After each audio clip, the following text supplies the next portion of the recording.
I was thinking, why do we use the word battery for something like una batería de servicios sanitarios? Well, yes, It's another concept of battery, but it must have something to do with the stacking of similar cells, right, one after the other. Mm. In fact, there's the real expert here is a historian of science who's joining us. What about a drum set? In Spanish, it's called batería, a battery of drums. We have a drummer here, Jan. I think for the same reasons that Alejandro said, that the fact that you're piling up stuff of the same kind, a bunch of drums. Right. And then it's a battery. The word batter is to hit, right? So it originates from the battery of cannons that they would make as a military formation to batter the enemy. And it's originally a military term. Yes, then it became generalized into a collection of anything. Yeah. Yeah, it makes sense. Oh, makes sense. In Spanish, but you call a batería a drum set. Drum set is a battery in Spanish. Oh, but you're battering. Then the first use was the other one, and then the electric battery came later. Yes, yes, absolutely. But I learned the word in the order in the other way. I mean, I learned battery from the electric part first. Before the battery was invented, they did speak of a battery of Leyden jars, the static charge, and it was again just a collection. Capacitors. Yes. Okay. The talk haven't started and we learned something already. Yes, so I learned something already. How often does that happen? All right, so I think we can probably, so you see my slides and you can also see, can you see my pointer moving around? Yes. Yes. You ready, Jan? So I'll just do a very brief introduction and then we can get started. So welcome everyone to this series of online colloquium talks on materials and condensed matter physics. This event is organized by the Materials Research Science and Engineering Center, CICIMA, at the University of Costa Rica. It is my pleasure to have Alejandro Jenkins as our last speaker for this year. And I also have to thank him because he was the first speaker of this colloquium series this year. That's a good one. Alejandro is a theoretical physicist. He obtained his PhD from the California Institute of Technology in 2006 under the supervision of Mark Weiss. After that, he moved to the Massachusetts Institute of Technology and Florida State University for postdoctoral work. Since 2013, he's been professor of physics at the University of Costa Rica and is a member of the Costa Rican National Academy of Sciences since 2015. Alejandro is currently a ULAM Fellow at the International Center for Theory of Quantum Technologies in Poland. Though trained as a high-energy physicist, Alejandro's research interests have extended to other areas, especially dynamical systems and quantum thermodynamics. In today's talk, Alejandro is going to tell us about what seems to be wrong about our current understanding of batteries and how we should think about them instead. As usual, I'm going to ask you to please wait till the end of the talk to ask your questions or make any comments that you might have. And with that, I'll leave you to Alejandro. Thank you very much. It's always a pleasure to join this material science seminar.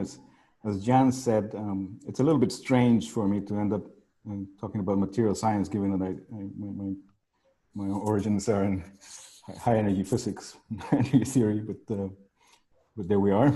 Okay, so this is the work that I'll be discussing in this talk.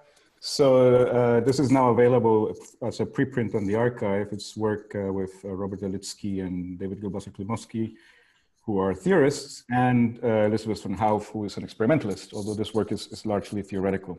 But at least I can reassure you that this is not just me as a former high energy theorist sort of blundering into electrochemistry. There's some people here involved in collaboration, which should keep some degree of sanity here. And this work relies to some extent on work which appeared shortly before. It's also publicly available on the archive. just the theorists. And this is a more general, there's a more mathematical treatment of a general model which is applied in the specific context of batteries. I should give you a little bit of background about how I ended up working in this subject. Really, this begins with work on solar cells, on the basic theory of the solar cell.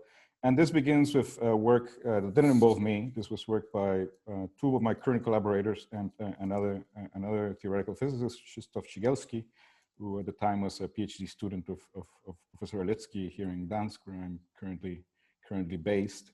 This was work on basically quantum thermodynamics. It's a highly mathematical paper, which I must confess I don't understand the whole of it, but I was being cited in it. I think in fact I was reference number 1 in this paper because I had written a review of self-oscillations, which have a lot to say on the subject, and this was being used by this mathematical physicist in a discussion of the solar cell.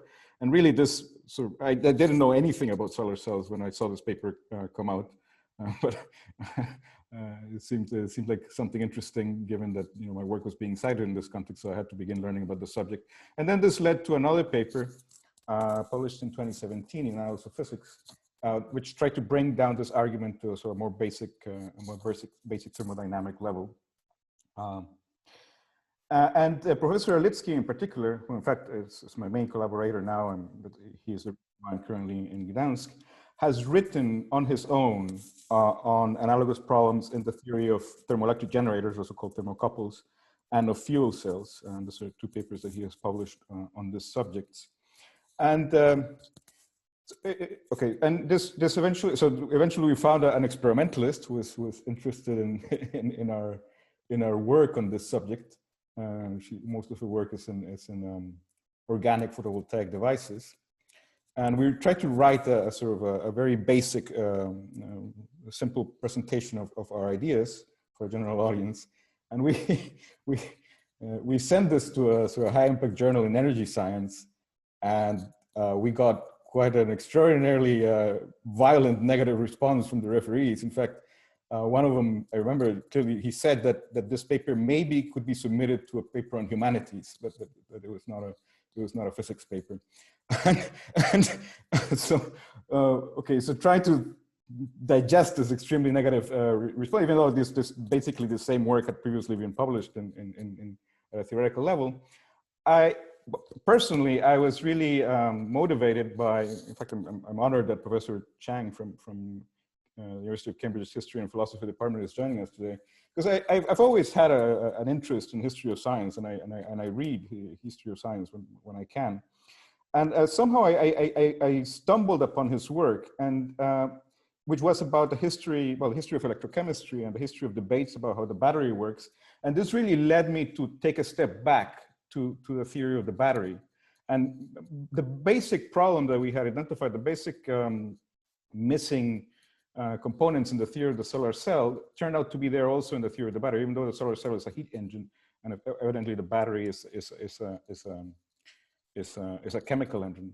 So this is what I'll be talking about today. So let me begin with this comparison between 2 devices. One is a supercapacitor and the other one is a battery. And they're in some sense very similar, and in some sense quite different. So this is a supercapacitor and this is a battery. They look very similar. So they have 2 terminals, one positively charged, one negatively charged. In between them, there's an electrolyte with positive and negative ions in solution.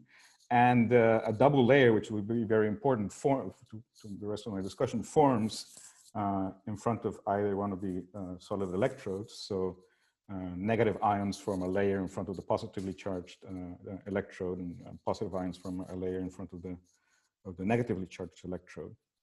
But they're different. And in fact, in the paper published in Annals of Physics on the solar cell, and again, in the interest of full disclosure, we had said that the problem that we were identifying did not apply to the battery, because the battery was basically a very big capacitor. And now, okay, in fact, in the work that has come out recently, we've explicitly confessed that we take that back, that we were wrong about that. And so what's the difference between a supercapacitor and a battery? So I think that the clearest evidence that something very different is going on is if you look at the discharge curves. So in blue is the supercapacitor. So the axis here, the horizontal axis is the charge that you've extracted from the device, or the integrated current integrated over time.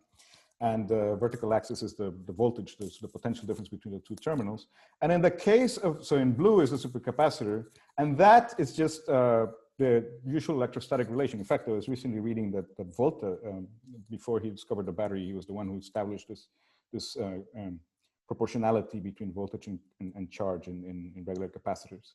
So like in a regular capacitor and supercapacitor, you have this linear relation between voltage and charge, which can be described entirely in terms of the laws of electrostatics that we learned in our first year as undergrads. The battery does something quite different. So in the case of the battery, the voltage is nearly constant, except at the two extremes. So when you're overcharging the battery at the end, if it's a rechargeable battery, and then when the chemical energy of the battery is running out. So when it's dying, the voltage falls off very quickly. But in between, right, when the battery is in its normal range of operation, the voltage is nearly constant and independent of the charge that has been removed from this. This is not an electrostatic relation. So this already should tell you that you cannot explain the battery just in terms of Coulomb's law, just in terms of electrostatics. There's something else going on. Of course, what's going on is that the battery is consuming its internal energy in a chemical reaction, but there's more to this, as I will try to explain. And this moves us to the concept of electromotive force, EMF. So there's a very nice pedagogical paper from 1980 by two, I think they were electrochemists, Verney and Fisher. And it looks a little bit into the history of the subject and also into the great confusion that there is in textbooks, in elementary textbooks about this. And they say that the term electromotive force, well, so one thing that's a little bit odd about this is that electromotive force doesn't have units of force. It has units of energy per charge, volts. So it's not a force even in terms of dimensions. Where does the term come from? So Volta was the one who coined the term in 1801, shortly after discovering the battery. And what he was pointing out is that in something like a battery, but also in other devices, something is separating opposite charges. So something is causing positive and negative charges to separate and to stay separated, which is the opposite of what Coulomb's law would do. So whatever it was that was doing this, Volta called the electromotive force, and this is really the source of the term. So moderately, I would say the point is that this electromotive force is, well, okay, so it's not a force because it's the integral of a force per unit charge, but the point is that it's something that can do positive work on charges even moving on a closed circuit. So this cannot come from a potential, which is something that will be extremely important. And Peter Heller, who was a physicist, I think at Yale or something, I read about this in a very nice review of batteries published by Saslow. I'll mention him in a moment again. Suggested that the term EMF should be replaced by EMP, meaning electromotive pump. So something is pumping charge against its electrostatic attraction in the battery. And the concept of pumping will be fundamental to everything that I will say here. And the other thing that's very important is that you measure the EMF of a battery by measuring the potential difference between the terminals when it's consuming negligible current. But that's how you measure it. But that breeds the confusion that the EMF is the same thing as a voltage, and it's not. So an EMF really is a pumping, is the result of pumping, and the pumping can build up a potential difference. And you can measure the strength of the pumping by how much potential it can build up. But clearly, because it can do work on charges moving on a closed circuit, just by the fundamental theorem of calculus, this cannot be the action of any time-independent potential. And this extremely simple point will turn out to be very, very important to the rest of what I will say. And so I got this from this this Facebook page some time ago, meme theoretical physics memes. I don't know if it still exists. Those of you who are fans of The Simpsons might recognize the reference. If not, don't worry about it too much. But here's Superintendent Chalmers saying, looking at the equation in a textbook that you'll find for the definition of EMF, and saying you call it electromotive force despite the fact that it's obviously a voltage. So one of my points is that it's not a voltage. There's a reason why books don't call it a voltage. They call it something else, even though they call it an electromotive force, even though it's not a force either, because it has units of energy over charge. Okay, so this is just a simple capacitor. And a simple capacitor can, if you charge it first, then when it discharges, purely the electrostatic force, the Coulomb force, can drive charge from the positive, well, let's take conventional positive charge. So it can drive charge from the positive terminal to a negative terminal. And this is the work done by that process. But it can notice that the charge starts in one terminal and ends in the other terminal. A capacitor will just discharge until there's no charge left, and the two terminals are at the same voltage. It cannot close the circuit. And in fact, in this case, right, if you just look at the classical Faraday-Maxwell law, clearly in this case there isn't any coherent time-varying magnetic flux. So the electromotive force defined as in the previous slide should be zero. There should be no circulation of the electrical field. So what happens, what's different in a battery? And here I choose the lead acid battery because I learned about this in Purcell's textbook, which I'll mention again in a moment, when I was an undergraduate, I was a freshman, in fact, in university. And the example that he used was the lead acid battery. So it's the one that I know best. So the difference here, right, is that something is going on in the battery, which is closing the current. So now current goes all the way around in a circuit, and it's closing it inside of the battery, in the electrolyte. And in this case, this is in the case of the lead acid battery, which is like a battery in your car, this is associated with a flow of positive ions, in this case, hydrogen ions in the electrolyte. And of course, this is associated with the fact that there are chemical reactions going on in the terminals. So one terminal has metallic lead, and the other one has lead oxide. And those are the reactions that are going on. And you see that the reaction in the negatively charged terminal is producing electrons and producing H+ ions. So the electrons can go into the circuit, the H+ ions can go into the electrolyte. And then the reaction in the positively charged terminal is consuming both electrons and hydrogen ions. So the hydrogen ions can go into the terminal and the electrons can go into the terminal, and this somehow completes the current. Okay, this is fine. But then a question might occur to you. In fact, it occurred to me when I was a freshman in university. What's the force that moves the H+ ions against the average electrostatic field? Because notice that in the outside of the circuit, charge is moving in the direction in which you would like to move, according to Coulomb's law. But somehow charge inside of the battery is moving against the electrostatic Coulombic average field. So what's doing that? And this is what Purcell says on this subject. Let me not read the whole thing. Let me just highlight this. In a battery and many other theories of chemical reaction, including the living cell, charge carriers sometimes move against the general electric field, and they do so because a reaction may thereby take place that yields more energy than it costs to buck the field. One hesitates to call these forces non-electrical, knowing as we do that a structure of atoms and molecules and the forces between them can be explained in terms of Coulomb's law and quantum mechanics. Still, from the point of view of classical theory, the classical theory of electricity, they must be treated as quite extraneous. So what he's saying is that, okay, there's a chemical reaction going on. So presumably, you know, chemical reactions are quantum. So there's something besides purely classical electrodynamics going on in here. This is not a really satisfactory explanation for reasons that I'll go into in a moment. But also, let me point out to you some other standard references that say things that are in fact slightly different from what Purcell is saying here. So this is in fact a pedagogical article, but it's very highly cited. It has hundreds of citations in the literature. It's a review of the chemical potential. And what it says about this, and he does the same thing. He does the lead acid battery. I think he's also getting this originally from Purcell. What he says is that there's a chemical reaction on the lead side, which is producing H+ ions, and there's a chemical reaction on the lead oxide side that is consuming H+ ions. So this generates a chemical potential gradient, and then of course things want to diffuse away from high chemical potential or high concentration towards lower chemical potential, lower concentration. The H+ ions cannot diffuse into the solid electrolyte, so they have to diffuse, into a solid electrode, so they have to diffuse into electrolyte, and so they end up going this way. And same thing here. There's an under density, so they flow into the positively charged electrolyte. But if you again in this very nice review by Naomi Fisher, which I already mentioned, this is what they say about this.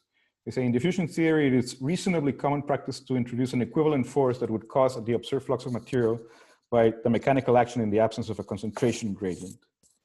In batteries, the impressed field E prime is such an equivalent force. The observed behavior is as if such a non-electrostatic force were in fact acting.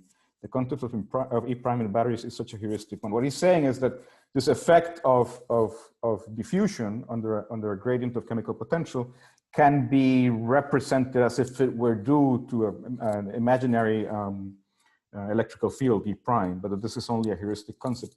And in fact, so at some point, originally when I looked at this, I just thought, okay, somebody has figured this out, and I'm a high energy theorist. What do I know about electrochemistry? So clearly, the experts must understand this, and there must somewhere there's a good microscopic dynamical picture of what's going on in here.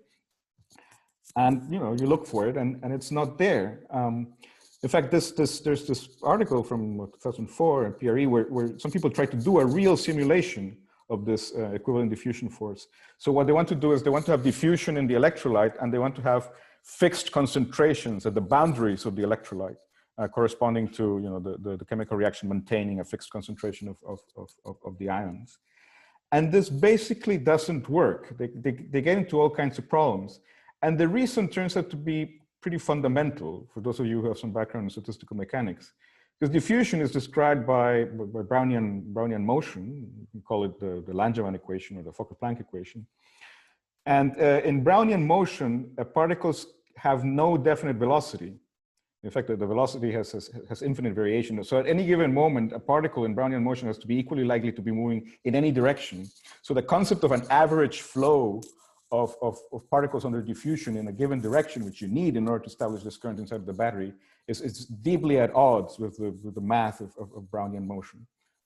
So I would say basically, even though that's not exactly what these people say, basically I would say this doesn't work for that reason. And so this is a nice review, not so long ago, 1999, by this guy Saslow, a professor at Texas A&M. And he says this, he says physicists and chemists are still trying to develop a qualitatively accurate microscopic theory of the voltaic cell. The most difficult part is the description of what happens at the electrode-electrolyte interface. So it's this problem. So what force is moving the ions against the average electrical field? So we know that this has something to do with the fact that a chemical reaction is going on in there, but that doesn't really give us a dynamical picture of how these particles are being moved. So here's where my amateur interest in the history and philosophy of science. A colleague says that what really interests me is the philosophy of the history of science. Kicks in. So as I said, I ran into the work of Professor Chang from last year, and there I learned that in fact the discovery by Volta of the battery triggered an extremely long-lived debate. So it lasted more than a century precisely about this point. So where and how is battery producing the electromotive force? There were basically two schools of thought. There's the contact theory, which said that Volta, in fact, believed this, that it was caused simply by the contact between two different metals. So of course, there's an electrode-electrolyte interface, but also the circuit is connecting the two metals on the other side. So he thought that all you needed was to bring the two metals together and to somehow allow the charge to move under the influence of this mysterious electromotive force. And in fact, Volta initially believed that a battery really was a perpetual motion machine. He says so explicitly somewhere, but this is a long time ago. This is before the laws of thermodynamics were formulated and accepted. And then there was the chemical theory that said that really the basic mechanism is the chemical reaction that's going on at the electrode-electrolyte interface. And this debate involved basically everybody who was anybody in either physics or chemistry during all of the 19th century and a big part of the early 20th century. So you can read the names there of some of the greats who participated in this debate. There's a very nice sort of review by a historian of science, Craig, of the subject that helped me out a lot in this. And a point which Professor Chang has emphasized is that this debate it was never really resolved. So the debate just sort of petered out. It'd been going over so long, I guess sort of people were starting to lose interest. Also, batteries were optimized by trial and error. Also, the laws of thermodynamics were clarified, and it's clear that whatever is going in the battery respects the laws of thermodynamics. So you can, you have a correct energetic budget for how much energy you can get from the battery. It's not a perpetual motion device as Volta originally thought. And I suppose also sort of the quantum revolution and to some extent relativity and so on, it shifted the interest of particularly of theorists in other directions. They didn't want to keep arguing forever about the battery. But this is a very nice quote from Professor Chang. This is basically a sort of a summary of my key point. It says that the standard theoretical treatments of electrochemical cells in physical chemistry textbooks occur under the rubric of thermodynamic equilibrium, and they focus on computing the steady state half-cell voltages from the Nernst equation. For anyone wanting a rather mechanical or causal story of how free electrons start getting produced and how they are moved about, the modern textbook theory is a difficult thing to apply. So basically, we know that the batteries respect the laws of thermodynamics, so we have a budget for the energy that they can produce. But we don't really have a dynamical picture of what is pushing, what is producing the charges and what is pushing them along in order to produce this electromotive force, which is a kind of pumping. To connect to recent experimental results, there's this paper from a couple of years ago. In fact, it's a paper about the lithium battery, and the first author of that paper, his last name is L.I. Lee. So slightly amusing. But this is what they find. So this is not the normal lithium battery. They've modified it in some way, but it reveals self-oscillation. So I don't have much more to say about what self-oscillation is. So this is the same discharge curve. So this is when it's discharging. This has been being charged. Here it's been this has been zoomed in into the middle of the diagram. If you can see, so the difference between charging and discharging it's only 0.02 volts. But in order to see the self-oscillation. So this is in units of charge per mass of battery material. But you could convert this into units of time. This is a fairly slow self-oscillation. It probably has a period of tenths of seconds or something. I don't really remember exactly. But you'll notice that the self-oscillation becomes very obvious when the batteries begin to run out of chemical energy, and also when you're sort of pushing it more deeply into the charging regime. So in normal standard, and also some modification is needed to see this. But it's interesting, right, that here you see a self-oscillation. And now, okay, what's a self-oscillation? Oh, okay, so maybe the order here is okay. But again, I think I learned this in the historical paper by Krag. What at the end of the day, the proposal that we're making for the battery is something that the father of electrochemistry, so Humphry Davy, had already intuited in some sense. And this is a quote from a book called The Elements of Chemical Philosophy, published in 1912. So this is what he says. So let me focus first on the end. The electrical equilibrium may be conceived in consequence to be alternately destroyed and restored, the changes taking place in imperceptible portions of time. So he's saying that in the battery, so there must be some dynamics in time that's going on. It's just so fast that you don't see it. But otherwise, he could not see his way to a fully satisfactory account of what's pumping the charge in the battery. And the other thing that I want to bring to your attention, so this is so old, that it says the action of the chemical menstrua.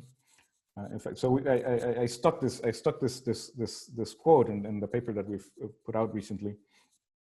But after some debate, I decided that I wasn't going to leave chemical menstrua in there because it was too distracting.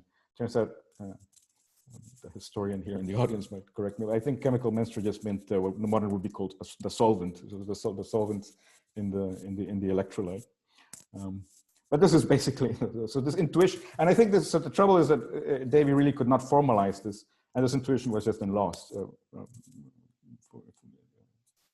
the rest of the discussion. Okay, but what is a self-oscillation? And this is really where I come in also into why I ended up interested first in solar cells and then now in batteries and other devices. So the canonical definition of self-oscillation is that a self-oscillator maintains regular and periodic motion at the expense of a source of power with no corresponding periodicity. So it's not resonance. It's not forced resonance. It's not parametric resonance. It's something else. And the literature is confusing for many reasons. One of them is that self-oscillation is actually the Soviet term for this, which is the one I prefer. But it has many other names. In fact, the first person to really write about this was Lord Rayleigh in the theory of sound. Well, in a paper that was largely incorporated into his book on the theory of sound. And Rayleigh called them maintained oscillations. But elsewhere, you'll find them called sustained or self-induced or spontaneous or autonomous, also self-maintained, self-sustained. So it has many different names. And the literature on this subject, which was what interests me about this a while ago now, is that it's almost entirely mathematical. So it's really, the literature is really basically in the theory of ordinary differential equations and control theory. It's based on the concepts of Hopf bifurcation and limit cycle. But really what always happens in a self-oscillator is that there's a positive feedback. So in resonance, you have an external driving, and then you have an oscillator that responds to that external driving, but there's no back reaction of the oscillator on the external forcing term. In a self-oscillator, it's more complicated because there's an external source of energy, which is often constant. So it's by itself, it wouldn't have any time periodicity. But it acts on the oscillator, and the oscillator back reacts on the external source of power in such a way that it modulates how much force the external source of power does on the oscillator. And if this feedback is positive, then it can destabilize the oscillator and drive it into the oscillator and drive it into a self-oscillation. And so, as I said, the literature on this subject has been almost entirely mathematical, but there was this guy, in fact, and again, so I know about him kind of because of my enthusiasm for an obscure history of science. Well, he was not so obscure. He was a professor of applied physics at Harvard, who was really from France. And he emphasized, at least in a couple of his writings on the subject, which I listed here, that a motor is a self-oscillator because a motor has some source of energy, but the source of energy is not periodic. But a motor, in order to be useful, right, cannot run away. So its configuration must return to its initial state after some finite amount of time. So it must be able, the motor must be able to execute a cycle, mechanical cycle, having extracted positive work from the external source. So a motor is, in this sense, is a self-oscillator. And motors are very important in thermodynamics. Thermodynamics was originally a theory of motors, except that in 19th century thermodynamics, time is never a variable. So you never write down equations of motion. You never consider the time dependence of thermodynamic variables. You only consider the interdependence between different thermodynamic variables. So his point was that the mathematical theory of self-oscillators could benefit from making contact with thermodynamics and vice versa, which I think is a very important point that essentially everybody ignored. And Le Corbeiller himself didn't pursue this very far. He didn't really do too much with this. And this is really so where I come into the subject. I wrote a review of self-oscillation published in 2013 in Physics Reports. And really, I think this was my big point, right, to sort of rescue and develop this idea of the connection between the theory of self-oscillators and thermodynamics, because of the fact that a self-oscillator is an engine. That would be the main point. And so here's, because there's a big picture, right? There's a grand ambition behind all of this, which is really sort of trying to cure non-equilibrium thermodynamics from its present state. And I would say that the culprit of the current state, the state of non-equilibrium thermodynamics in physics, is principally Onsager, Lars Onsager, who, in fact, he won the Nobel Prize for this work, although he did something else. He got the Nobel Prize in chemistry for this work. He did something else which is extremely important in physics, sort of a solution to the Ising model. And my physics colleagues tell me that he should have won the Nobel Prize for that, not for what he actually won it for. But Onsager's work from the 1930s, in fact, it's a theory, it's a theory of the thermoelectric generator. But it's basically the starting point of all the formulations of non-equilibrium thermodynamics that have come after him. And the trouble is that this setup, this paradigm is entirely based on thermodynamic state functions and their gradients. So currents and forces in this framework are always gradients of state functions. And for essentially again the fundamental theorem of calculus, if you integrate the gradient of something over a closed path, you must get zero. So you're never really going to be able to explain not just an EMF. You're never going to be able to describe a cycle, right? So in undergraduate thermodynamics, we describe engines in terms of cycles. So engines are things that have thermal cycles. So they change their thermodynamic state, but in such a way that after finite time they return to the renewable state. So in so an engine is evidently a non-thermodynamic system. It's extremely important because it's how work is extracted. This framework, it really cannot describe an engine for this extremely simple reason. And another way I would put it is the Onsager reciprocal relations. They're basically a generalization of Ohm's law for charge, or Fick's law for heat, diffusion. But something like Ohm's law, it's never going to explain how you get positive power in an electrical circuit. It will explain how power is dissipated by resistance, but it can never explain what actually pumps the electrical current in order to give you the positive power.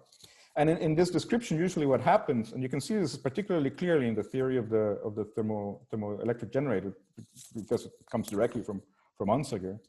The only way in which they see the electrical work that is being produced by something like a thermoelectric generator is by connecting it to a passive load, to a resistor, then assuming that you're in a steady state in which the power that is being delivered by the generator matches the power that is being dissipated in the resistor. So I won't go into this now, but so another topic of enthusiasm I have is, so this Onsagerian setup, it leads to something that I think now, so attacking Onsager, I think it's still something that's highly controversial. Probably also has something to do with this terrible reaction that we got from the referees of our last solar cell paper. But this really leads directly to something that I think more people are now willing to grant, which was a failure, which was Prigoghine's attempted theory of dissipative structures, which also got him the Nobel Prize in chemistry, incidentally. But I think that now, so most people would realize that this didn't work out, this didn't pan out. But the problem really goes back to what Prigoghine was working from. And this, so if you get nothing else from this talk, at least to understand this distinction that I'm going to make between a passive and an active system. And this really, so this turns out to be quite simple, but it distills sort of several years of going back and forth and confusion and discussion with my colleagues. In fact, I liked the distinction between passive and active devices because it's something that I learned in electronics, again, when I was an undergrad. And in electronics, in any electronics book, you'll say that there are passive devices and active devices. And passive devices are resistors and capacitors and inductors. And active devices are transistors and operational amplifiers. And well, the way that an electronics textbook will usually put it is that the active device is capable of amplifying power that it takes from the circuit. And the reason, of course, that it can do that is because it has some source of energy of its own, right? It's connected to a battery, it's hooked to the plug in the wall. So certainly you have to hook up a transistor or an operational amplifier to power and ground. I remember very clearly from my days as a teaching assistant in electronics. Usually, you know, when a student would call you because he couldn't get the circuit to work for 10 minutes, usually the problem was that he had forgotten to power and ground one of the active devices. So it has so this is why it can amplify the power that it takes from the circuit. So in a passive device, so here represented hydrodynamically. So of course, for instance, a resistor is like this. So a resistor, you can hook up the resistor to high voltage and low voltage, and the resistor dissipates that difference in free energy in the form of a current. But it's impossible to get circulation from a passive device, right? Because the current is the gradient of a potential, the electrical potential. So by the fundamental theorem of calculus, it's impossible to get any circulation in this kind of setup. But there are many other things which are more like this. So more like this setup. So still you need external source of energy. So here again, you have hydrodynamically, you have a reservoir with high free energy and a reservoir with low free energy, and naturally discharges. But now you stick something in that flow that can actually extract work. So this is not a load. Here, this is represented as a turbine. And a turbine looks mathematically different from a self-oscillator, but it's really, I would say, thermodynamically almost the same. This is another subject that has given me no end of trouble. So a piston is a machine with a piston is a self-oscillating machine. But many engines don't have a piston, so they have a turbine which goes around. But still, clearly, this has to be subject to a non-conservative force that can turn it around and doing a net positive total work on the turbine. And also, the turbine is a macroscopic thing, right? And then, so here schematically, the turbine is shown driving a pump in a separate circuit. And so this is how you get a circulation, which would be the hydrodynamic equivalent of an EMF in an electrical circuit. And what's really missing in all these formulations of non-equilibrium thermodynamics is this here, right? The mechanism for extracting work from the cyclically from the free energy difference in a way that you can pump a flow, right? And a pump can. You don't need to, if you have a pump, you can just build up a potential difference on this side if you don't want to close the cycle, but you can also close the circulation and generate the equivalent of an EMF. Okay, and even though, I should speed up a little bit because I don't have so much time, I cannot resist this quote. Some of you might know this trilogy, the Baroque Psycho trilogy by Neil Stevenson, about the early days of the Royal Society. Well, it's pure fiction, but the point here to drive home is that pumping, I suppose one of the reasons why pumping is usually not treated in a dynamical way, pumping is always thermodynamically irreversible. It has to be thermodynamically irreversible. And one nice way of driving home that point is, I took this, there's a play with, play within the novel.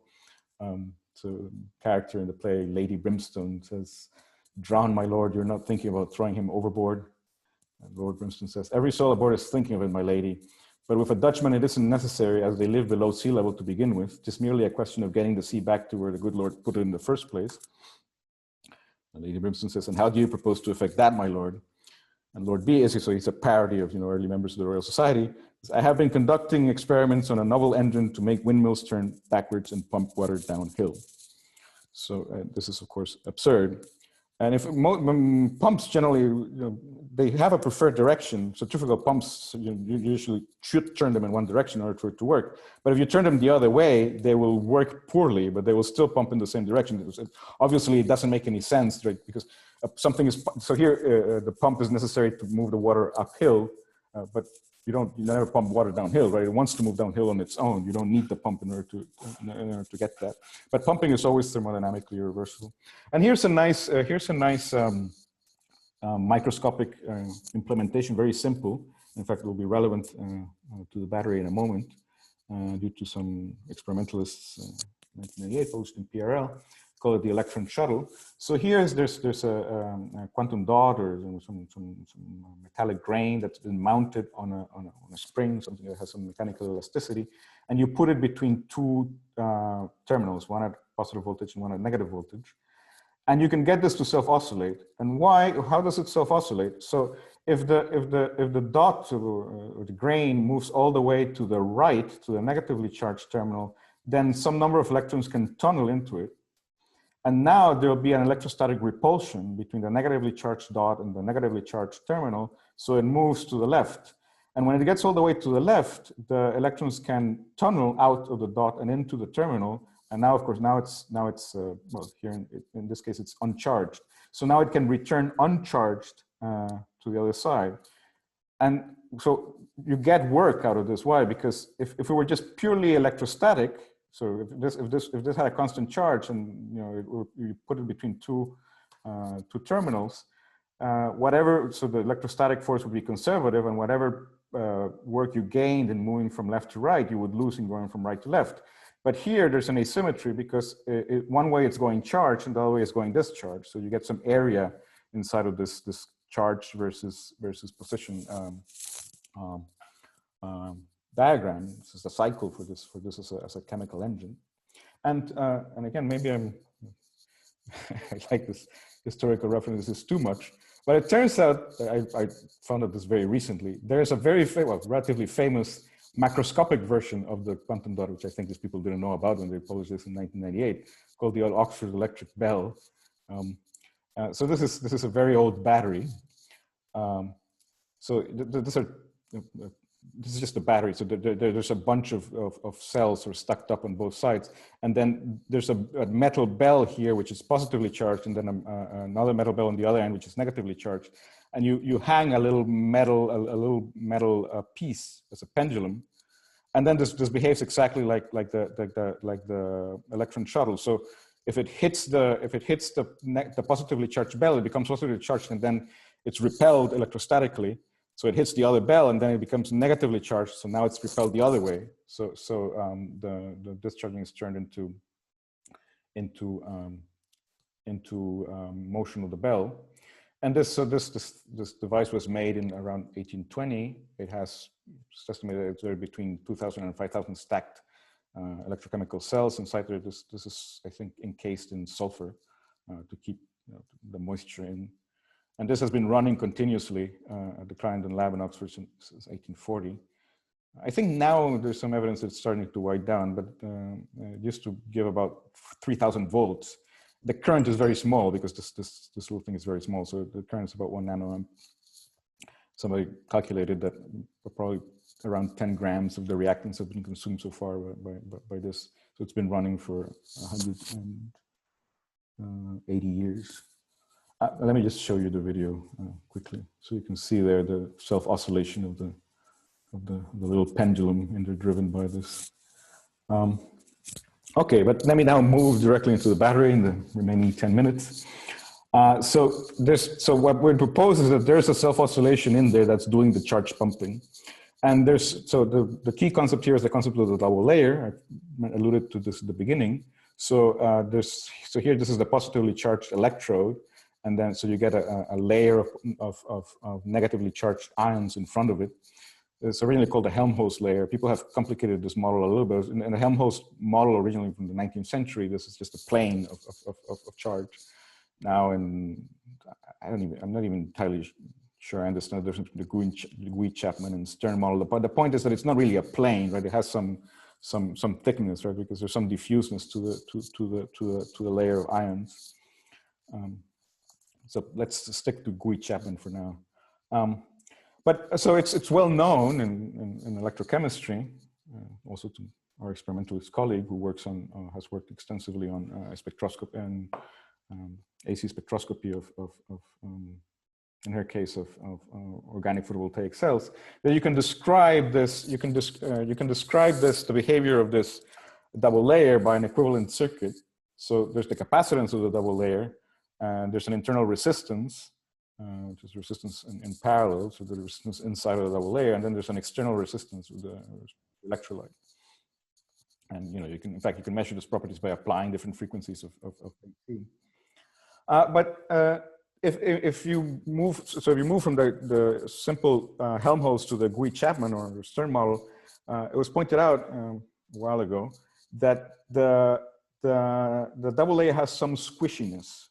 Right, because now you can, in fact, if you increase the voltage, so you increase the amount of charge in the double layer, so the increased electrostatic attraction compresses the double layer. And if you remember undergraduate electrodynamics, if you reduce the separation between the two plates in the double plate capacitor, you increase the capacitance. This was pointed out a while ago. Those are the references by Pertensky and Jordan at Brandeis, if I'm not mistaken. They pointed out that this also can lead to an instability, and they said this was important in understanding the concept. And double layer is something that applies in many contexts, not just in electrochemistry, but also in biophysics, which is something that I won't have time to go into now. Okay, so here's what we did in the first more theoretical paper.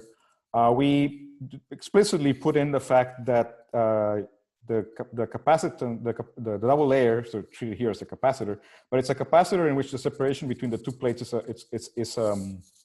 a mechanical degree of freedom, here represented by X. And of course, if you change the separation between the two plates, you change the capacitance. And also, so here represented in this way, if you change the distance between the two plates, you change these resistances, the external resistance and the internal resistance. And you can write down equations, so you apply Kirchhoff's laws to this circuit, and you get this. Q is the charge in the capacitor. And now you also have to write down a mechanical equation of motion for this mechanical degree of freedom X. So that's the equation of motion. This is the damping that you would just have in the motion of the two plates. And so this is the electrostatic force. But also you must take into account some kind of mechanical or elastic property of the double layer. And in particular, it's important that there should be some strong short-range repulsion so that you never get the layers sort of crossing into each other. You don't get the Helmholtz layer penetrating into a solid electrode. And the important thing here is that this F here defined, well, it's the force per unit mass associated with this potential. It's now not a conservative force. It's not a conservative force because it depends. Because it depends on the current. On the charge in the capacitor, and the charge is not constant because it varies according to this equation. This is an open system. This is an open system because it has an external source of energy, which is this constant voltage here, V0. So, and I won't get into the math is done in the first and more theoretical paper, but the point is that now the charge is changing with respect to time.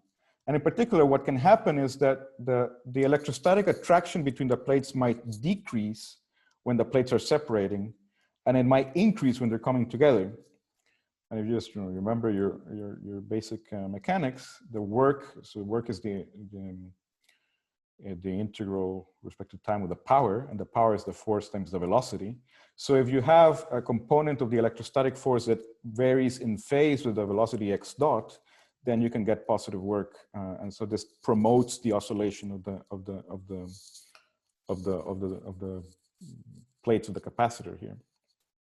And okay, so this is from the first theoretical paper. You can find some parameters where you get that just the oscillation decays away, or some parameters in which it goes into a regular self-oscillation.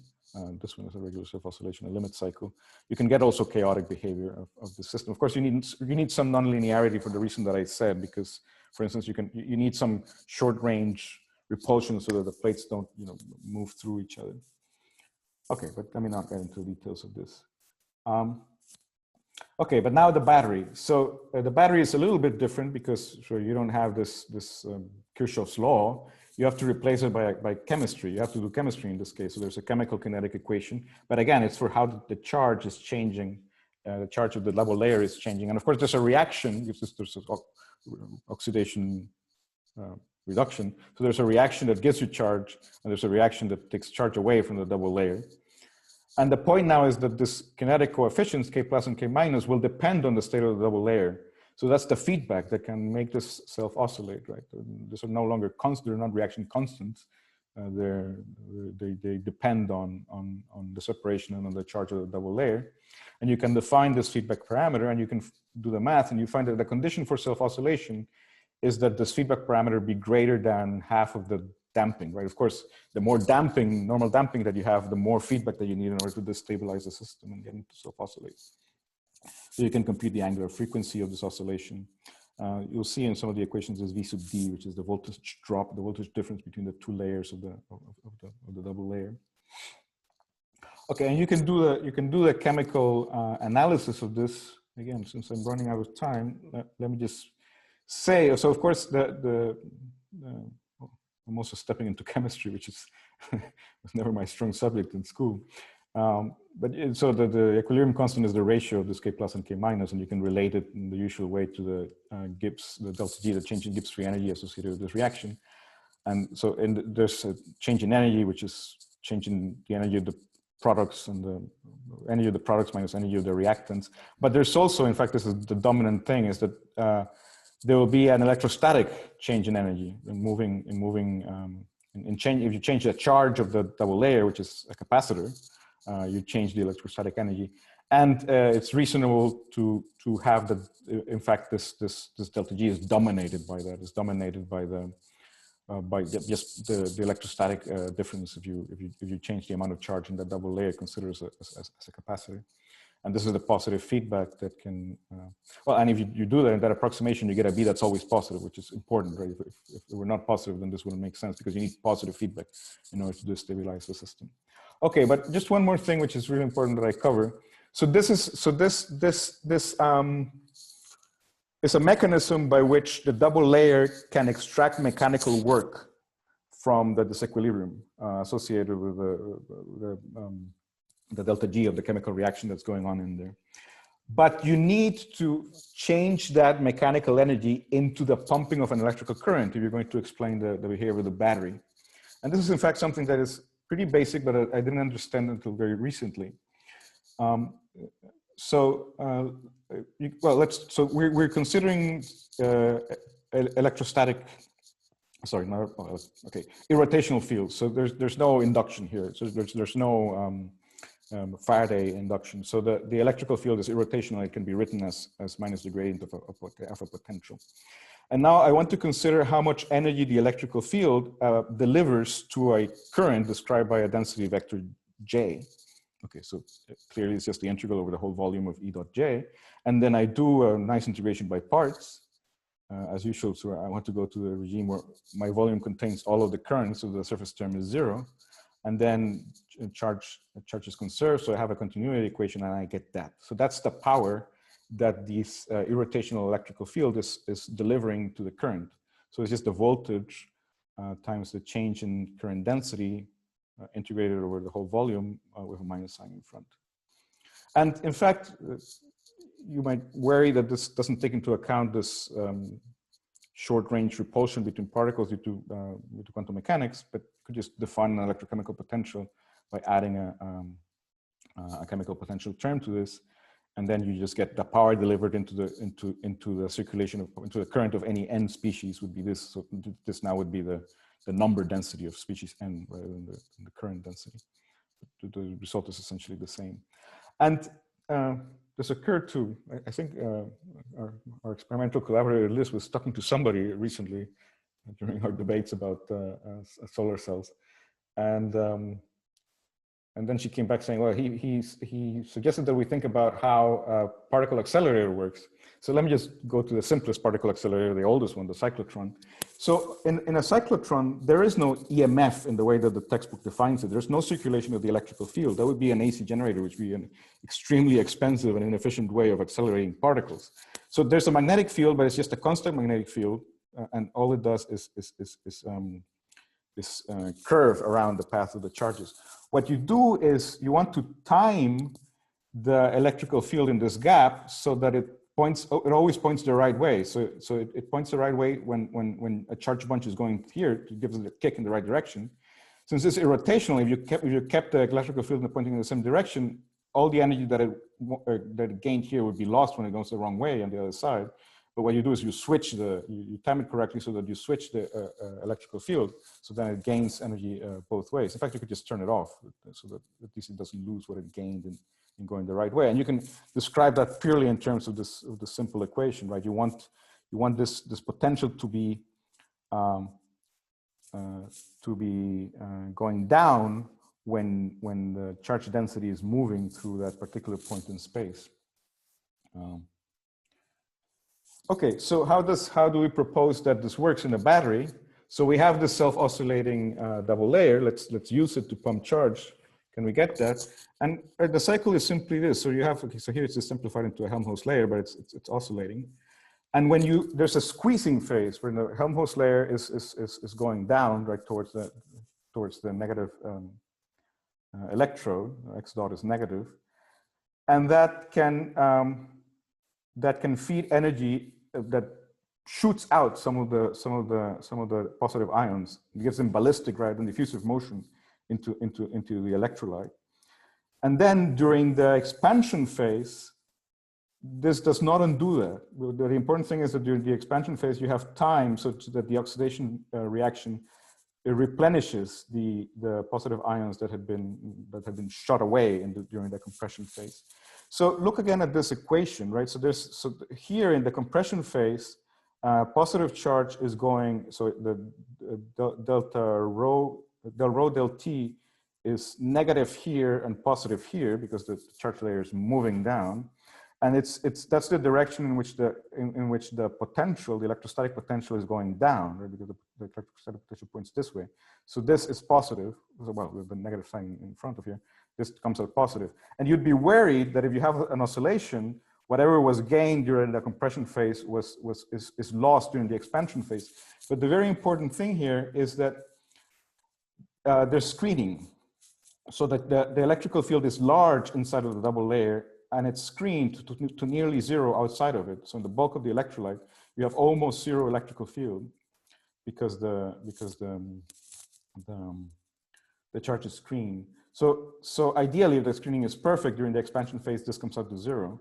And in reality, it will come out to something negative, but it won't undo the positive power that you got during the compression phase. So now you have a pumping, a real life description of pumping of charge. So because this average over a whole period of oscillation can come out to be positive, and you can define the EMF now as this average power times however long you consider the self-oscillation going on, divided by the total amount of charge that you've pumped in this way. And let me just give you, because I'm very proud of this, I'm a theorist, but I thought, I can make a video demonstration of this experimentally. So this is a French press I have at home. And so during the compression phase, you are pumping water up. And then when you pull the piston back up, you're not undoing the pumping, right? If you keep doing this, you're pumping water up. In fact, at the end, you'll see some of the water sort of spilling out onto the table there, right? So if you keep doing this, you're pumping the water upwards. And this is a hydrodynamic analogy of what's going on in here. Okay, so I don't have too much time. I think I should, in fact, start finishing. There's some nice issues regarding the thermodynamics, but I won't get into them now. If I were talking to some of the experts on quantum thermodynamics, this is something that I should have to answer. But I think if anybody has questions, I'll be happy to stay for however long you want. But I should finish very soon because I shouldn't take more than an hour. Okay, let me go to the experiments because, okay, this is experimental science. I'm no longer high energy theorist who doesn't necessarily care about what happens in experiments. So you can look up some numbers for the properties of the double layer, the chemical double layer, and something like a lithium battery. So its equilibrium width should be 10 to 30 nanometers. The voltage drop across the double layer should be of the order of 150 millivolts, something like that. If you put in the dielectric constant for water, density of water, and you look at some of the formulas that I flashed very quickly before, you get an angular frequency for this oscillation of between 1/10 and 1 gigahertz. So this is very fast. But in fact, very recently, a couple of months ago, I think this was published, people found that a normal lithium ion battery responds strongly if you apply a 0.1 gigahertz acoustic driving to it. The current output goes up if you do this. I would say this is because you're externally forcing the self-oscillation, which we claim is directly associated with the pumping of the current. They have a different interpretation for this in terms of generating some circulation that cleans the surface of the electrode, which I don't really think makes sense. But at the very least, this establishes very clearly that the double layer does respond to just precisely this range of frequencies. And there's a lot of literature. In fact, I showed a graph from one of these papers on self-oscillations in electrochemical cells, not just batteries. But this self-oscillations are usually quite slow. The ones that are reported have frequencies between the range of hertz and kilohertz. So this is much, much slower than the self-oscillation that we're predicting. But it's quite common, and think about pumps. And in fact, I was still in Costa Rica. I started talking to some of my experimental colleagues who work with pumps all the time. And pumps often are subject to malfunctions where they exhibit parasitic self-oscillations that are much slower than the rate at which the pump is running. And of course, the energy for this parasitic self-oscillation comes from the main fast running of the pump. And in fact, well, this nice textbook on hydrodynamics of pumps, there's a whole chapter devoted to parasitic self-oscillations in pumps. One of my experimental colleagues, Esteban Avendaño, I don't know if he's with us here today, but I remember him saying, I think of this as when the motor of your car is beginning to fail, it begins to make all kinds of low frequency knocking noises that are disturbing and show that something is wrong. And in fact, in the paper by Lee, for instance, you saw that the slow self-oscillations appear when the battery is beginning to wind down, right? So when it's being stressed by being overcharged. And one possible explanation is that in the model that we described, it was too simple because the Helmholtz layer was considered as rigid. So you have a rigid plate in your capacitor, and the oscillation is only the oscillation of the plate. But of course, in reality, this Helmholtz layer will have some flexibility. And I don't have time to go into this now. There's some, I didn't even put the slide. There's some discussion of the possibility of describing self-sustained surface waves in a flexible double layer in the paper. And this might have, of course, you get a complicated system of coupled partial differential equations, which somebody will have to solve numerically. We haven't done that yet, but it's very plausible that this might give you much lower modulations of the voltage that could be directly related to the slow self-oscillations people have reported. And there could also be self-oscillations that are purely chemical in origin. Okay, so I'll finish now, but I'm happy to stay. If people have questions, I'm happy to stay however long people want. I don't have anywhere to be soon.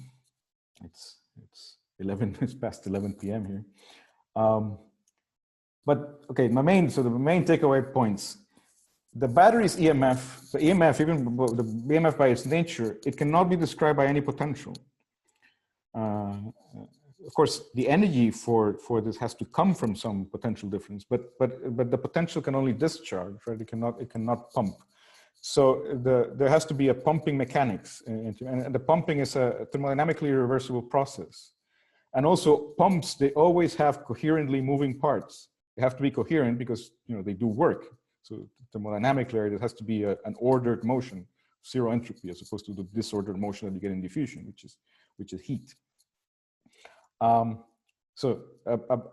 say the textbook theory of the battery is like a pump, and people often use the word pump. In fact, I said, Heller suggested that instead of saying EMF, you should say EMP to emphasize this point. And Saslow says that a battery is, I think he says it's two surface pumps. That's how it works. But the textbook picture is a picture of pumps that don't have moving parts, and I would say that does not make sense. A pump needs moving parts. So we proposed a pumping dynamic of the electrode-electrolyte interface compatible with experimental data. It's experimentally testable. If people can get the lithium battery to respond to gigahertz acoustic frequencies, it should even be possible to hear, right? If our description is correct, to hear the oscillation with a sufficiently fine speaker, sufficiently close to the electrolyte interface. There are many reports of much slower self-oscillations in electrochemical cells, not just in batteries. And so what we're predicting cannot be that directly, but it would make a lot of sense that that you could have much slower, so parasitic, if you want, self-oscillations associated to the fast oscillation that we're describing in this work.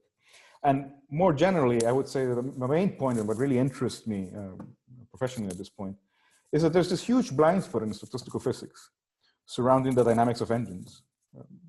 This really has led to an enormous amount of confusion in this subject. Probably the reason why debates like this have not gotten resolved.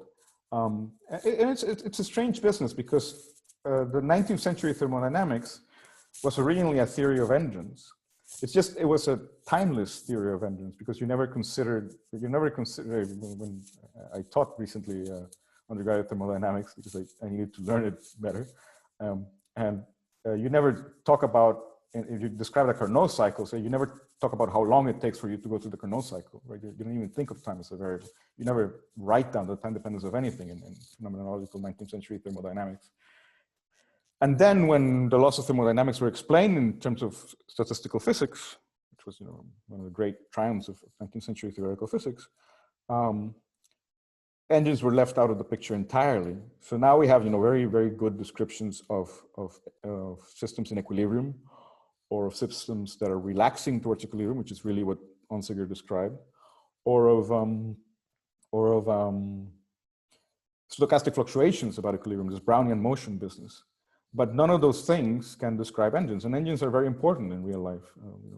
The difference between being alive and being dead. So you really need to go beyond this picture purely in terms of chemical thermodynamic potentials and gradients, and think about dynamics of pistons and turbines and things like that, pumping. Okay, let me stop here, but I'll be happy to take questions from whoever wants to ask questions. Great. Well, thank you, Alejandro, for this great talk. Yes, we usually do a silent clapping. And the talk is now open for questions and discussion. Y si alguien quiere preguntar en español también está bien. Hi, can you hear me? Yes, absolutely. So I actually, sorry, I posted it like, I thought that Zoom, if you attached a file, would let you wait until sending it. So it might have been a bit rude. I'm sorry, Alejandro, but it's at 4:56. I sent it to this group chat. This image. Why do elephants live longer? Yeah, no. So I wanted to ask you about this because they're talking about scaling laws and how you find them in nature. And like 1/3 scaling laws, they're pretty they're studied a lot in like math, like first passage percolation and stuff, and random matrix theory. But I'm talking about like 1/4 scaling laws. They have to do with this heartbeat, and you know a lot about the self-oscillation. So I thought I might ask if like somehow this picture would occur at the biochemical level, because like you're talking about like the self-oscillation occurs due to how the active pumps in the actual heart, the work with the, the calcium ions. So the active pumps that work, maybe there's a certain, what I was thinking is like with these active pumps, you describe it in terms of a variable mu, right? Mu. And you sort of have this, what I would call black box, because you basically have these infinite, when you add the mu, your integrals go from, you have instead of one integral, you have an infinite number of integrals, right? When you add the mu, because you have one integral that comes from before the mu for your leaky elastic capacitor papers. That's like, if you're doing some like electrical engineering, it's like one integral. But if you're doing if you're thinking of doing like biochemical engineering about the heart, it's going to be like an infinite number of integrals because of the chemical potential, right? Mu. So what I'm asking is like, can you relate maybe the mu integrals to this 1/4 scaling law? Because like both are reflected somehow in those active pumping. Okay, the answer is I don't know. It's certainly an interesting question we're thinking about. No, I got this from like a textbook. This should be like a I'm not a chemist, but like I took this class once. What is the name of the? I'm sure everyone. This is like really baby for a physicist. It's called Molecular Driving Forces, right? By Bromberg, Dill, Stigter, Molecular. That's where I literally got it from this book. The image. Statistical thermodynamics in biology, chemistry, physics, and nanoscience. So I'm thinking maybe the nanoscience. I'll have to think about this. In fact, yeah, this is, well, I think, let me tell you a little story, brief story about Feynman. So I was a grad student at Caltech. My advisor had overlapped with Feynman a little bit. And he said that Feynman, at one point, he had these sessions where at night where he invited any of the undergrads who wanted to come and ask him whatever questions they wanted to ask him. And Mark, my advisor, later said to him, "Okay, Dick, you're a smart guy." You said your advisor was Mark Weiss, right? Because I was trying to learn more about this EE perspective, and then I ran across his name because I was reading this book called Feedback Control Theory, and the intro was written by Mark Weiss. That must be a different guy. No, he's a high energy guy. But anyway, let me finish this little story. So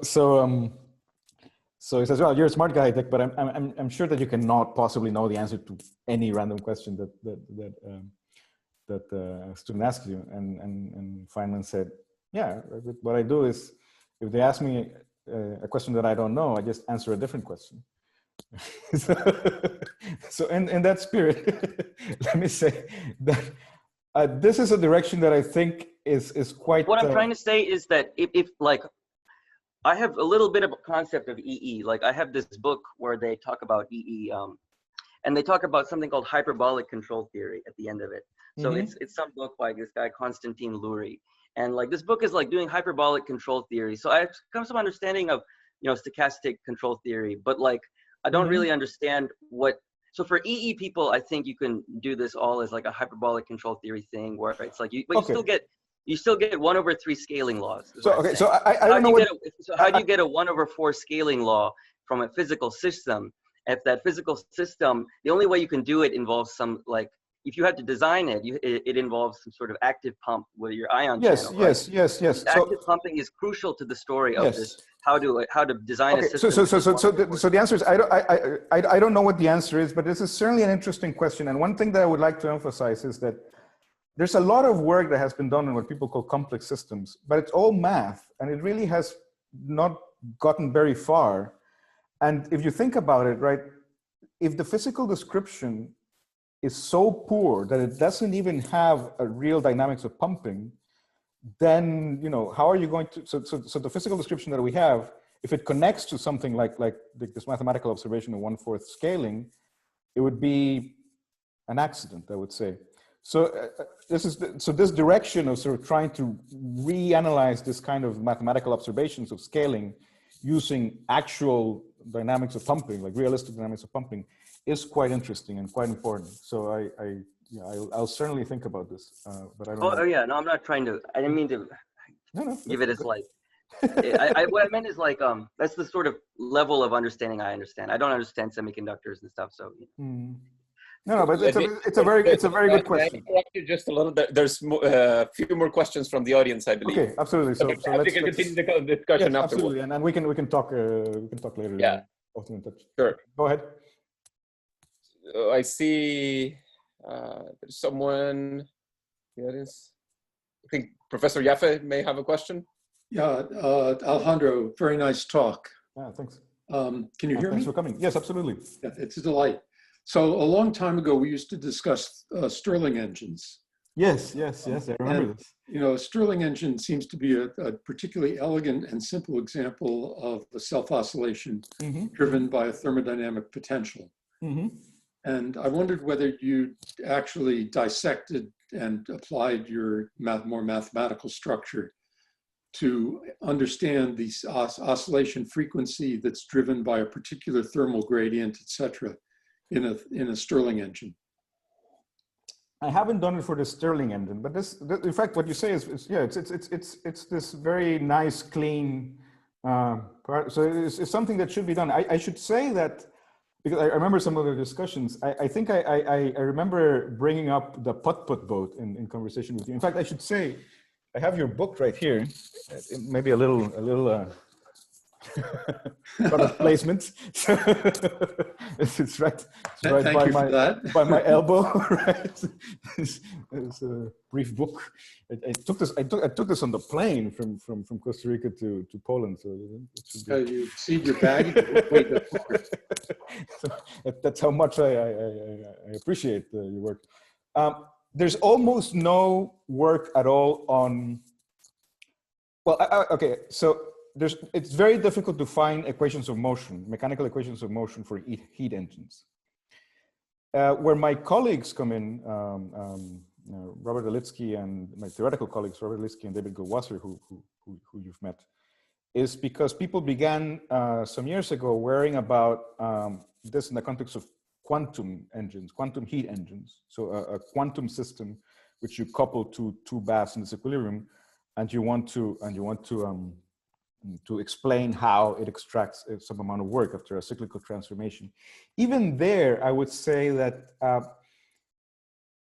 people haven't really gotten to the point where they can write down closed form equations of motion for the evolution of the quantum state, but at least they're thinking in those terms.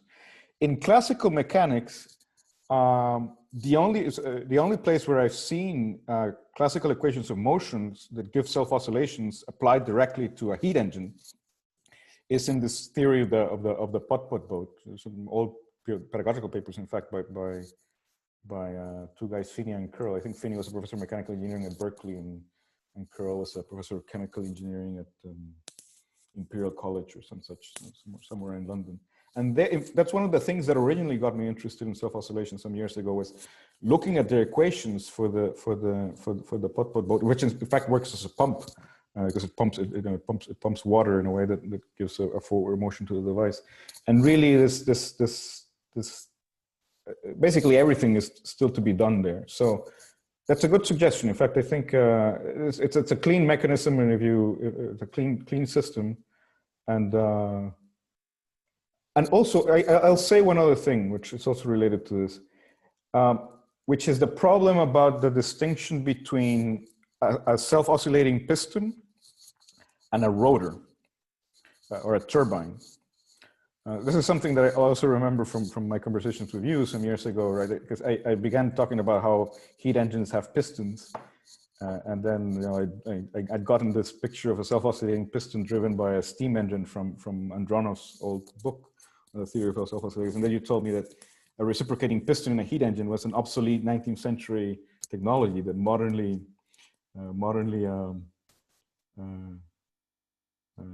steam engines, they just use a turbine. And the trouble with the turbine is it looks too simple, so people don't even realize that there's something to explain there, right? But a turbine is driven by a non-conservative circulatory force, which in fact is caused by the viscosity of the flow. And recently there's some work in quantum rotors, and so people have written down, minimal systems, or how do you extract work by a rotating mechanism in a microscopic system. So yeah, so no, the answer is no. I have not done the Stirling engine, but that would be a very good exercise. Thank you. To do. Absolutely. We have one more question. Please ask Professor Chang. Yeah, thank you. Thanks for the fantastic talk, and it's great to see the history of science serving some useful function. No, thank you very much for coming.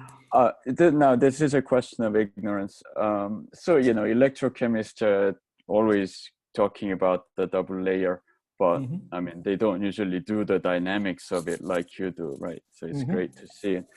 The question I have is, how directly observable is the double layer, particularly the side in the electrolyte, right? This nice layer of charge lined up. And in your kind of model is represented as a very sharp line of the same charged ions, right? And I'm just wondering, is that realistic that they would be so lined up rather than diffused? That's an excellent question. So let me, I flashed this too quickly, but here I have, let's see, this slide with the double layer. Here it is. So let me try sharing screen again.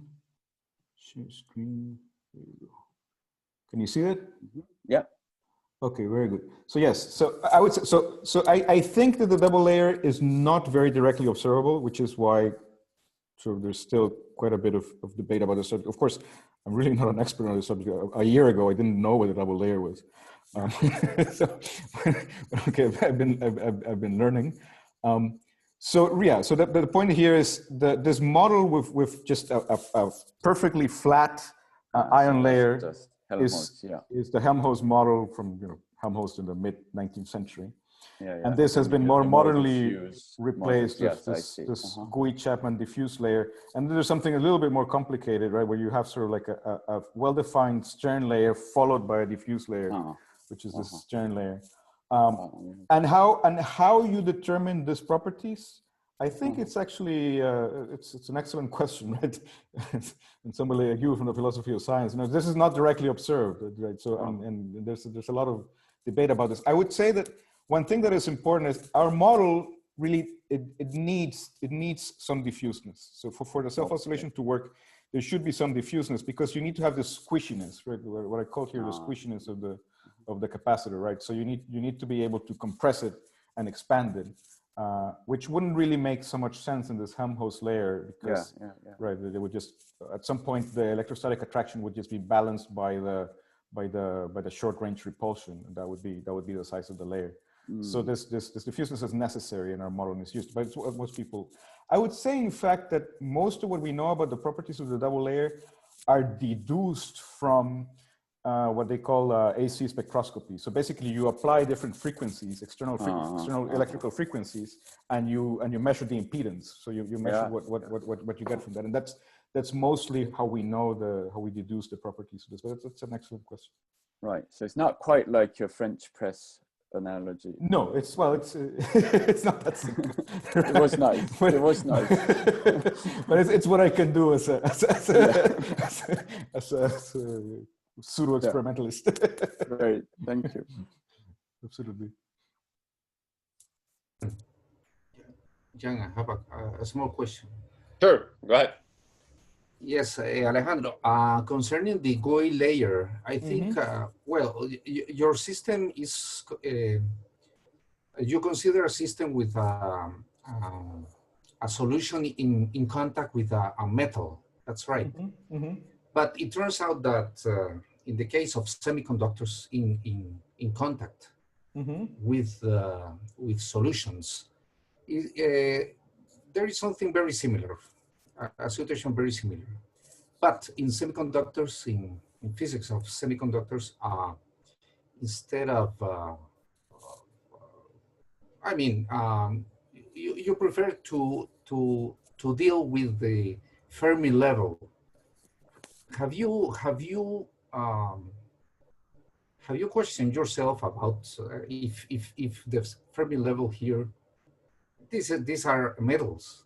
But perhaps you can introduce the Fermi levels in some way in order to understand a better understanding of the bendings of the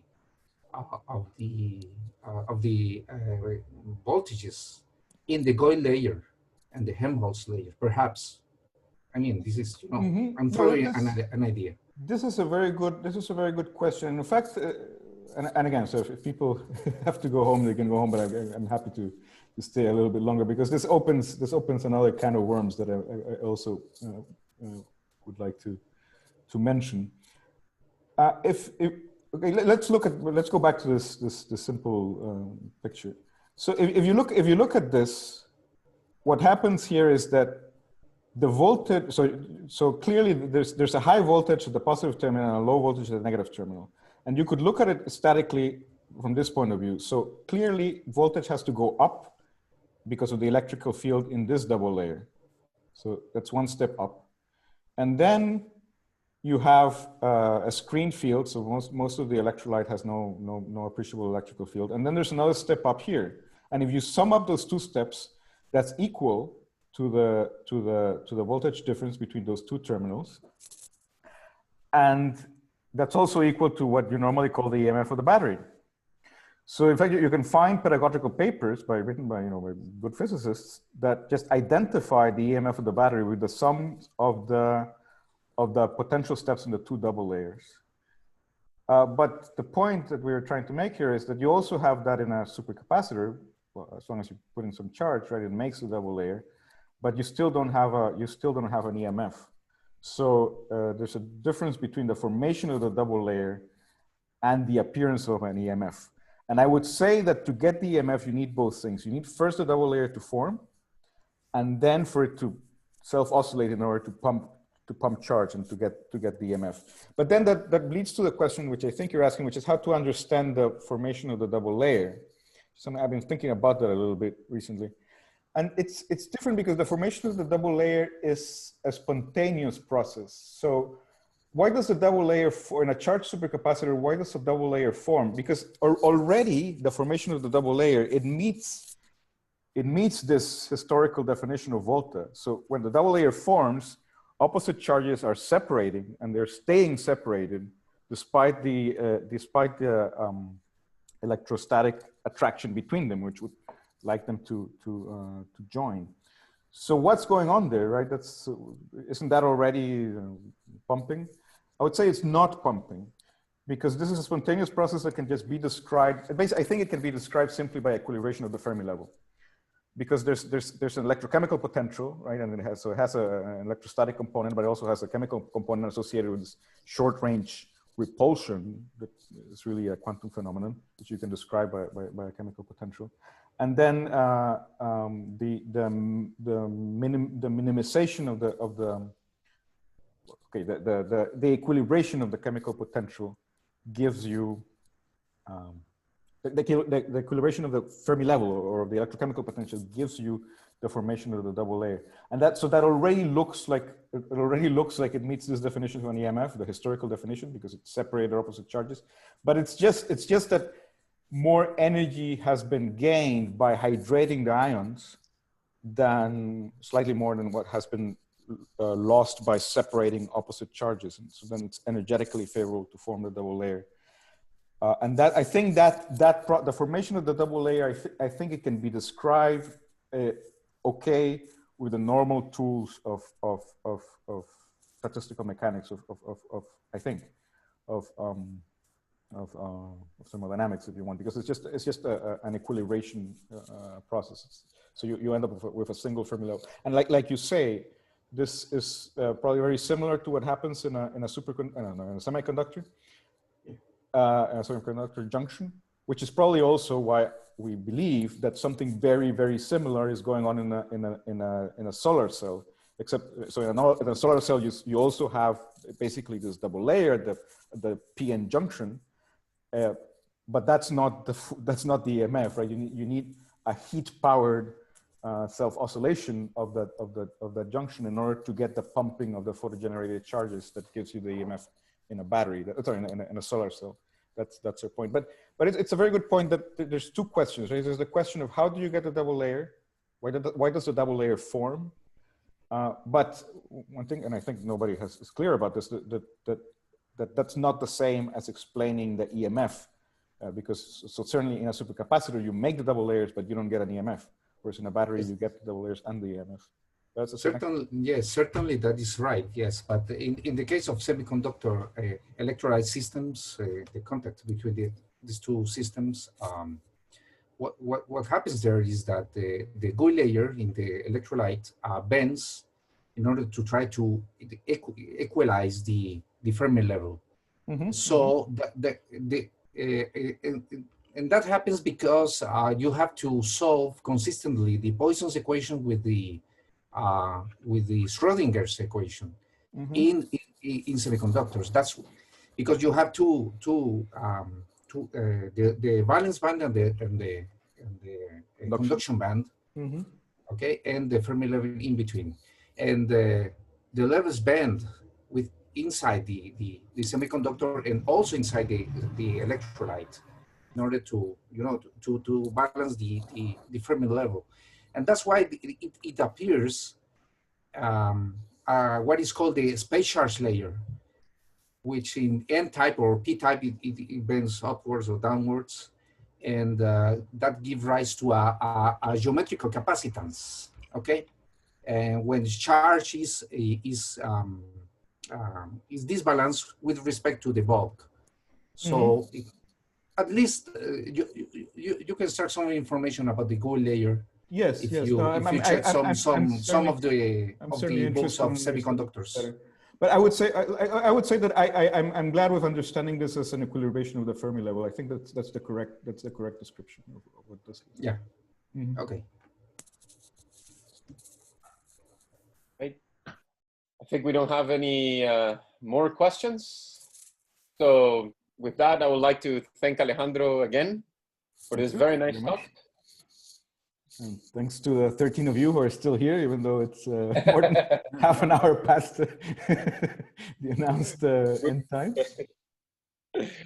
You can go and rest. Absolutely.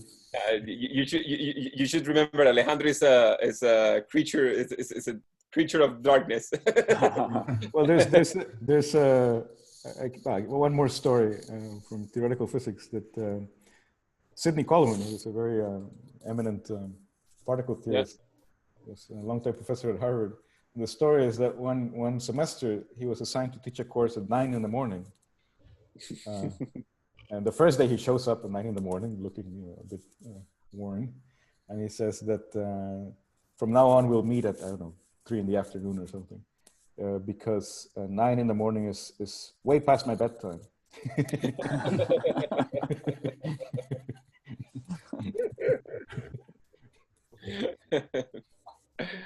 All right. Thank you all. Thank Alejandro again.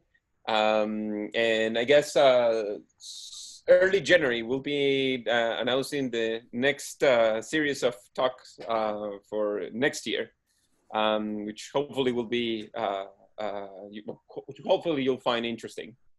So with that, I'll say bye to you. Thank you all. Good night. Thank you very much. Bye.